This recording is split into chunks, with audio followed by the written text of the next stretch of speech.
Hello and welcome back to the Fall of the Roman Empire. My name is Nick Holmes and this is episode 12 called Climate Change. Now, climate change is not just a very topical subject today, but it was also extremely important to the Romans.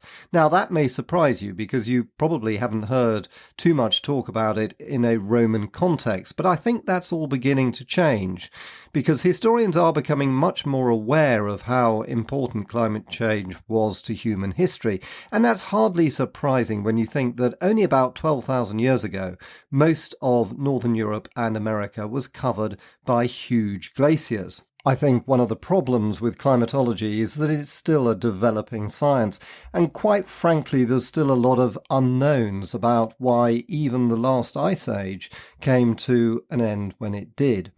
But with the Roman Empire, it may surprise you to hear that there's always been awareness of something called the Late Antique Little Ice Age, which occurred between about AD 450 to 700, because there's always been a lot of surviving literary evidence for this. Climatologists think that this period of cooling happened because of increased volcanic activity, which spews out dust and gases that reflect back the sun's rays. And so the late antique Little Ice Age has been recognised by historians for a long time as a major factor in the decline of the Eastern Roman Empire, certainly in the late 6th and 7th centuries. Of course, that's a very long way ahead from where we are at the moment in this podcast. So what we'll look at in this episode is how climate affected both Rome's rise to power and also the crisis that it ran into in the 3rd century, which is where we are in this podcast. And I think you'll find it absolutely fascinating what the latest thinking is about how important climate change was to Rome's history. Indeed, perhaps it's a good moment just to pause and recap on where we are in this podcast with the whole story of the fall of the Roman Empire, because the good news, I hope, is that we still have a very long way to go. And I'll just quickly explain what I mean by this, which is that I think there were 4 stages to the fall of the Roman Empire. The first was the crisis of the 3rd century, which we're covering now, and you'll hear how that led to a revolution in just about every aspect of Roman life, from government to the army to, of course, religion with the adoption of Christianity by the Emperor Constantine. Then the second phase was the fall of the Western Roman Empire, with Rome itself being sacked in AD 410 and the last emperor of the Western Empire being deposed in AD 476. Then, as I see it, there was a third phase, which was the reconquest of Italy and North Africa by the Emperor Justinian and the Eastern Roman Empire in the 6th century.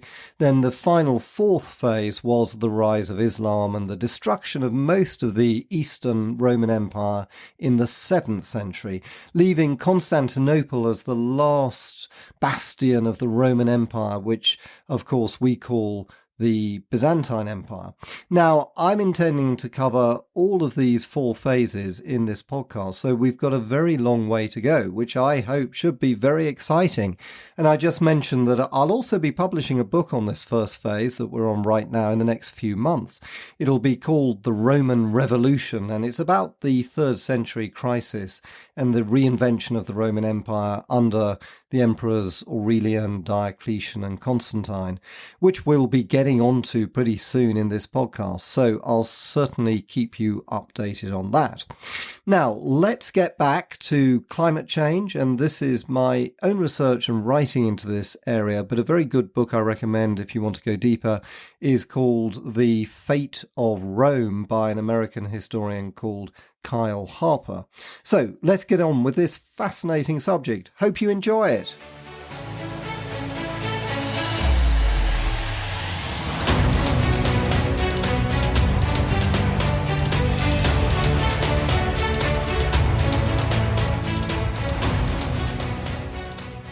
In AD 244 in Roman Egypt, an environmental disaster struck. That year, for the first time in centuries, the Nile failed to flood. In 245 or 246, it's uncertain which, the flood was yet again weak. This was a major challenge for the Romans, since Egypt was the breadbasket of the city of Rome, with ships regularly carrying Egyptian grain to feed and appease the thronging mobs of the Roman poor. In AD 248, records again indicate that the Nile was below its normal flood capacity. In 246, the Roman authorities had been so alarmed that they were willing to pay twice the normal cost of grain just to keep the city of Rome fed. Compulsory purchases were made, with Egyptians desperately trying to keep the precious grain to feed themselves. The failure of the Egyptian grain delivery was a particular shock and puzzle to the Romans, because the fertility of the land around the Nile was believed to be guaranteed by the regularity of its annual flooding. Indeed, for centuries the Nile had never failed to flood. This was because the Nile was, and still is, unique in having an unusually reliable source of water from its two tributaries, the White and Blue Niles.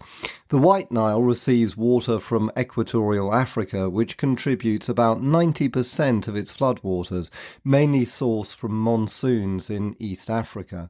Meanwhile, the Blue Nile adds a useful top-up from the water runoff in Ethiopia, which joins the White Nile at Khartoum. The two sources provide helpful diversification in the event that either of them is depleted at any one time. Nevertheless, modern research suggests that the river's floodwaters were becoming more erratic and less dependable even in the 2nd century AD. Analysis of papyri data containing observations about Nile flooding suggests that between Augustus's accession in 27 BC until AD 155, the Nile flooded regularly and plentifully, providing excellent harvests. However, a second phase, starting in AD 156 and lasting until the end of the 3rd century, seems to have contained a much higher proportion of weak floods. The problem of drought in Egypt was not isolated, and it was compounded by evidence suggesting that the whole of North Africa seems to have been increasingly vulnerable to drought in the mid-3rd century. Cyprian, the bishop of Carthage, best known for his records of the plague that carries his name, recorded drought in Carthage in the 230s to 240s. Jewish records tell of drought in Galilee and Judea at around the same time. So, what was happening to the Mediterranean's climate? The answer is that there seems to have been a reversal of the benign climatic conditions which benefited Rome during its rise to power and for most of the period of the Pax Romana. Climatologists are now in broad agreement that there was such a period of warm, wet and stable climatic conditions that lasted from about 200 BC to AD 150. This is now called the Roman climate optimum, or Roman warm period, and it provided an almost perfect backdrop to the period of Rome's march to glory. But before we consider the changes to the Roman climate optimum, let's take a step back and consider the wider history of how climate has affected human history. Historically, Earth's climate has been extremely volatile. Over the last 2 to 3 million years, the planet has shifted between glacial and interglacial periods. These shifts seem to have taken place between about every 40,000 to 100,000 years. The last glacial phase, or ice age, when most of northern Europe and America were covered with sheets of ice, ended about 10,000 years ago and was followed by our current interglacial period called the Holocene. After the melting of the ice sheets, the climate became warmer and wetter. A period called the Middle Holocene, which lasted for about 4,000 years between 6,250 BC to 2,250, favoured human activity. The Sahara was apparently green, and the Mediterranean was far more fertile than it is today. Human expansion across the Mediterranean accelerated, but from about 2,250 BC, The late Holocene period has seen a less favourable climate for humanity. There has been a southwards drift of what is called the intertropical convergence zone, where the easterly trade winds converge around the equator. The Sahara became a desert. Rainfall diminished. Summers in the northern hemisphere became cooler. In the Mediterranean, summers became hotter and drier. The climate became gradually more challenging for humans. But the late Holocene period has also seen volatility. Climatologists are now fairly united in believing that there were a few hundred years when the climate reverted back to its earlier Holocene phase of warmer and wetter weather, now called the Roman climate optimum. Why was the climate more favourable in this time? One theory is that aside from Mount Vesuvius's eruption in AD 79, which famously destroyed the Roman towns of Pompeii and Herculaneum, there was in fact a very low level of volcanic activity. For example, climatologists have estimated that none of the 20 largest volcanic eruptions in the last 2,500 years occurred in the 400 years of the Roman climate optimum. So Vesuvius's eruption was large, but not that large. Another reason is possibly that the sun was also reasonably stable. Solar variability is seen together with volcanic activity as the most powerful influence on the Earth's climate. Climatologists increasingly believe that the Earth's temperature is influenced by solar cycles. For example, the existence of an 11-year sunspot cycle, which influences our climate on a short-term basis, is now pretty well understood. On a much longer term and more dramatic but also less certain level is the so-called Hallstatt cycle, which is postulated to occur over some 2,300 years and to influence the Earth's temperature. The Roman climate optimum was a period of warmth that fell between two cold periods, known as the Greek Dark Age, which lasted from roughly 1100 BC to 800 BC, and the Little Ice Age, which ran from AD 1300 to 1850. Supporting the hypothesis of the existence of the Roman climate optimum, there is abundant historical evidence that the climate was indeed more favourable in the Mediterranean basin during the Middle Roman period than it is today. Most striking is the exceptional fertility of North Africa in the Roman period. It's well known that Egypt and modern Tunisia, which was of course Roman Carthage, were called by the Romans the granary of Rome.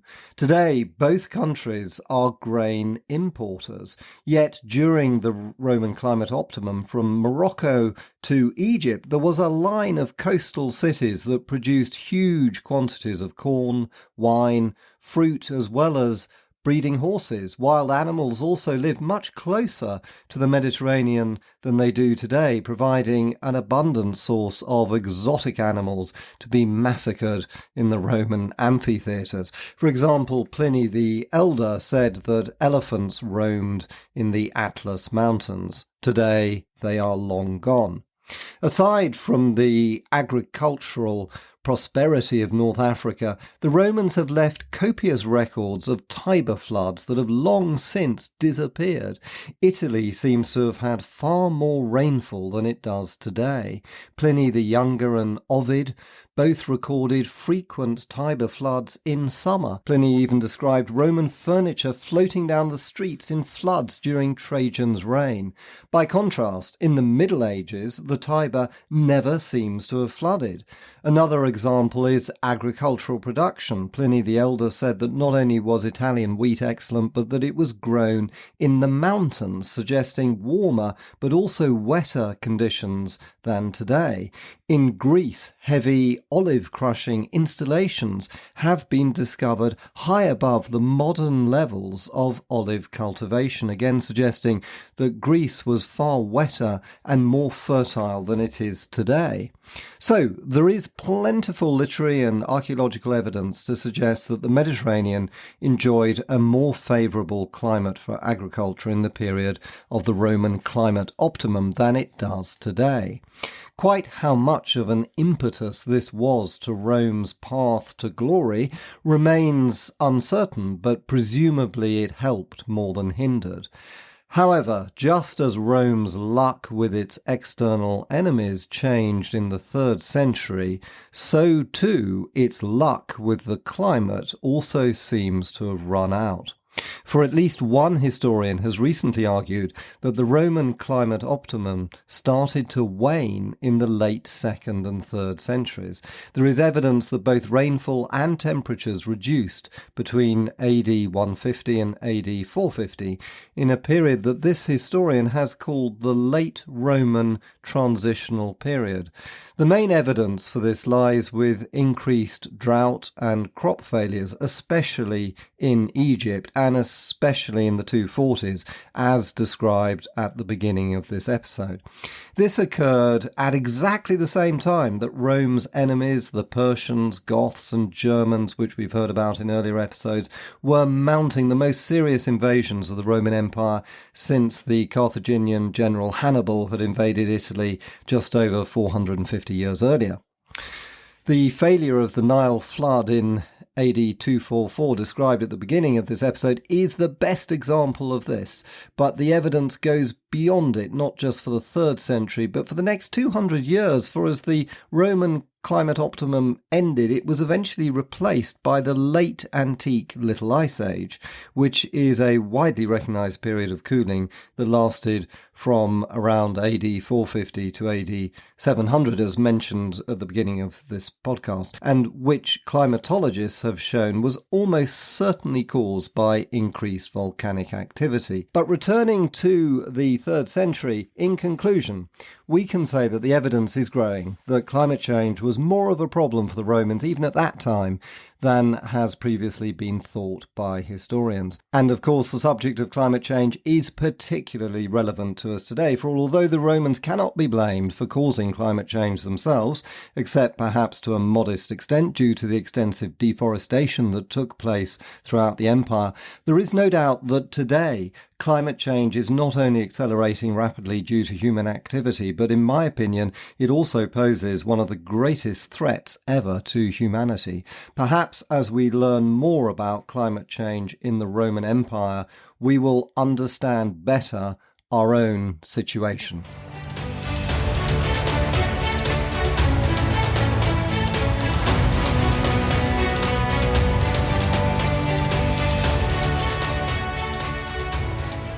And that ends this episode. Thanks so much for listening, and I hope you enjoyed it. And as usual, if you did, I'd be really grateful if you wanted to subscribe, tell a friend, or best of all, to leave a review on Apple Podcasts or whatever podcast app you use, or a rating on Spotify. That would be fantastic. Thank you very much. And in the next episode, we'll continue with the story of the Roman crisis of the 3rd century. Thanks for listening, and see you next time.